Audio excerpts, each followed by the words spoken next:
Children, a big loving welcome to our very own channel, Ammu&You.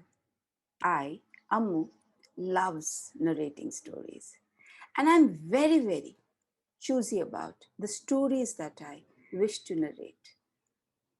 I like to narrate stories that have some positive impact on our lives because I believe that stories actually are meant to be so, to inform us, to teach us, and to help us shape our lives the way we wish to by getting the information from these stories. Today, the story that I have for you is about a hugely inspiring person that you can have tons and tons to learn from. The missile man of India, that India is proud of, Dr. Apj Abdul Kalam. What an amazing personality he was. So we will know about him as a child, how he grew up, and what is it that made him so great. So, children, Apj Abdul Kalam for you. Apj Abdul Kalam was born on October 15 in the year 1931. He lived in Rameshwaram in Masjid Kali. Now, as many of you would know that Rameshwaram is famous for Shiv Mandir. Every evening, while returning from Masjid, Kalam would be drawn to the temple where he would stop. The chants there mesmerized him. The people around were very surprised seeing a Muslim boy in front of a temple. And the boy, especially when he wouldn't understand a word, but all those chants had a very deep effect on Kalam. The other reason to be there was Ramnath Shastri, his best friend during childhood. He was the son of the chief priest of that temple. Now, Ramnath Shastri would learn the srotas from his father in the evening. And while he was learning the srotas, our Kalam would be standing behind listening to them. They were very good friends and they seemed to be like brothers. They would spend a lot of time together, and even in school, they would sit together in class on the front bench. One day, when they were in class 5, a new teacher came to their class. He looked very strict because he would always have a cane in his hand while teaching and walking around the classroom. The very first day, he came, stood next to them at the front bench and shouted, "How dare you sit next to the priest's son? Get up and go sit at the last bench." Abdul Kalam felt very hurt. This was the first time he was spoken to like this. After school, both the boys, very sad and quiet, returned home. On foot, they would do that every day. But neither of them spoke with each other. They were so hurt and so sad. Kalam's father saw his son's face and said, "Have you been crying, child? What happened?" And the same thing happened with Ramnath Shastri's father, the chief priest too. He asked his son, "You look very disturbed, son. What is the matter?" Both of them narrated the incident that had happened in class. The next morning, Ramnath Shastri came to call Kalam home, saying that his father had asked him to come. On reaching there, Kalam saw that with Ramnath Shastri's father stood the new teacher. Kalam was taken by surprise. And then Ramnath Shastri's father stood beside both the sons, both the boys on either side. One side Ramnath Shastri and the other side Kalam. And with his hands on both their heads, he said, "Everyone is equal in God's eyes. You will have to apologize to Kalam to how you treated him yesterday. And I'm sorry to say, we do not want a teacher like you in our school anymore." The teacher realized his mistake and immediately apologized to Kalam and hugged him tight. Ram's father let the teacher continue in the school, and Ram and Kalam again started sitting at the front bench together in the class like they had been doing. The Second World War had just ended. Everyone was filled with enthusiasm and excitement of India getting its freedom soon. Kalam dreamt of doing something for his country too. He wanted to study in a good school, but he knew that was not possible because of the financial restraints of his parents. Taking him by surprise one day, Kalam's father told him, "Son, I know you wish to get higher education. Your mother and myself have high dreams for you. Don't worry, we will arrange for the best of education for you." Kalam was overjoyed. He hugged his father and touched his feet. Now, Kalam would help in the family's earning by distributing newspapers early in the morning before going to school. He also wanted to do his bit to contribute to the family income. Now, Schwartz School was a very well-known and respected school that was at Ramnathpuram, a big town far away from Rameshwaram. Kalam got admission there. Children would study in the open under big, huge trees. One day, Kalam, by accident, went to a wrong class where the math teacher rebuked him in front of the whole class and caned him. Kalam felt humiliated and decided not only to be a good student, but to be the best. He started working day and night, and to his delight, he got full marks in maths in the following semester. The same maths teacher who had caned him and rebuked him in front of the class praised him during the school assembly.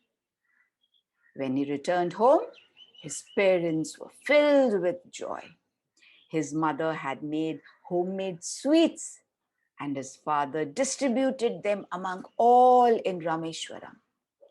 Kalam was filled with happiness and gratitude. Now the boys would return home on foot from school, and on their way home, Kalam would watch the swans and birds fly. His dream started taking shape. He also wanted to fly one day like the birds. He got admission in MIT, Madras Institute of Technology, a very esteemed institution. He worked hard and earned scholarship. And when he entered the first day to MIT, he saw two aircrafts on display. outside in the campus. He was awestruck by the designing and craftsmanship. Later, a project to design a fighter jet was given to Kalam, along with other team members. There were 3 other students in his team. Kalam was taking care of the designs. One day, Kalam was working when his professor wanted to see his work. And after seeing, he expressed his disappointment, saying that he had higher expectations of him. Kalam was very upset. And on his pleadings to get another chance, the professor agreed to do so, but the time limit was 3 days. And he said that if the designs were not as his expectations, he would have to do away with his scholarship. Kalam was stunned. His education, dreams, ambitions, everything depended on that scholarship. He just could not let it go away. He forgot to eat, he forgot to sleep. He just plunged into hard work. And he set out giving all his heart and soul to work on the designs. One night, while he was working, just one day previous to the deadline, he found his professor standing behind him and looking intently at his work. After a while, his professor praised him, saying, "I never had imagined that you would come up with such brilliant work." He fared extraordinarily well in the exams, and the dreams of designing the aircraft had also been achieved by doing so well in that project. And now he was closer to the dream of flying the aircraft like birds. In the year 1980, Kalam started working at Isro. After dedicated work for 7 years, the great moment arrived. He was designing a satellite. The country awaited the launch of Satellite Launch Vehicle, SLV-3. The down counting began. 10, 9, 8, 7, 6, 5, 3, 2, and 1. The first stage was extremely successful when suddenly the second stage went out of control. And after 317 seconds, the mission was terminated. The whole structure fell into the sea with a crash of hopes of everyone involved. It was such a shocking experience for everyone. Kalam was blaming himself for the failure of SLV. A press conference was in the pipeline. And when Kalam was apprehending sharp criticisms, the president of the organization, Professor Satish Dhawan, took the mic from Kalam, signaling that he would answer all the questions. Professor Dhawan said that the whole team was great and he had extreme high hopes and faith of the full team and was very confident that the shortcomings of the failure would be identified, and within just a year, another satellite will be launched successfully. Kalam was stunned and filled with enthusiasm. Such faith of Professor Satish Dhawan overwhelmed him. 18th of July, 1980 arrived with a place taken by our country among the countries in the group of satellites who had managed to successfully launch their satellites. The moment arrived and the satellite was successfully launched and placed in the orbit. And then Kalam spoke the golden words. Mission director calling all stations. The satellite Rohini has been successfully launched and is now in its orbit. There was joy and cheer all around. His teammates picked him up on their shoulders and proceeded towards the launch pad. That was one of the most proud moments for Kalam. He had mentioned. India rejoiced as it joined the small group of countries that had launched satellites successfully. All newspapers were filled with this news. Kalam was asked to answer all the questions in the press conference. And that day he learned how important it is for a team leader to guide his team and take full responsibility of failure and share the success with his team.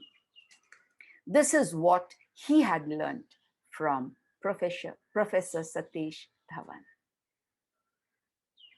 Kalam happily shared the success with all his team members. Kalam was known as the Missile Man now. The repeated failure of Agni satellite was all over the papers. His teammates were losing their confidence once again. Kalam addressed a meeting of 2,000 team members, saying, "We have been given a great opportunity. Every great opportunity has great challenges. We cannot lose hope. I promise that Agni will be successfully launched the next time." Kalam and his team went back to work with renewed energy and enthusiasm. 22nd of May, 1989 was the launch date. The night before the launch date,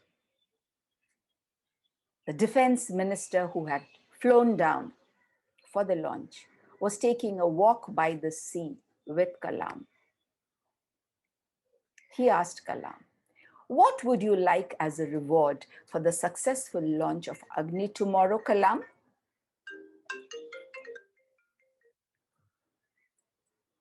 Kalam was set thinking. What could he ask? Just what could he ask? Was there something that he needed? "I would like 1,00,000 trees planted at our research center." He smiled. 7:10 a.m. the next day, 22nd of May, 1989. A perfect launch of Agni took place. 600 seconds of beautiful flight has wiped off all the tiredness of the years of hard work. This shall remain one of the most important and beautiful moments of my life, said Abdul Kalam after the launch. In the year 2002, he became the 11th President of India. From a boy selling newspapers, eager to learn, eager to fly like a bird, dreaming of becoming a pilot, to become the President of India, his country. He is one of the most inspiring personalities that the country has ever known. He is called a missile man, but he is an excellent teacher. When asked what he loved, besides flying, he loved his role as a teacher. He never had an iota of pride. He was always filled with humility, a personification of humbleness. He had put all his earnings as a president in the name of a trust that would take care of the rural sectors of the country. He never forgot his old friends, even when he became the president of India. Whenever he would visit his hometown or that part of the country, he would make a point to meet his old friends with all love and respect.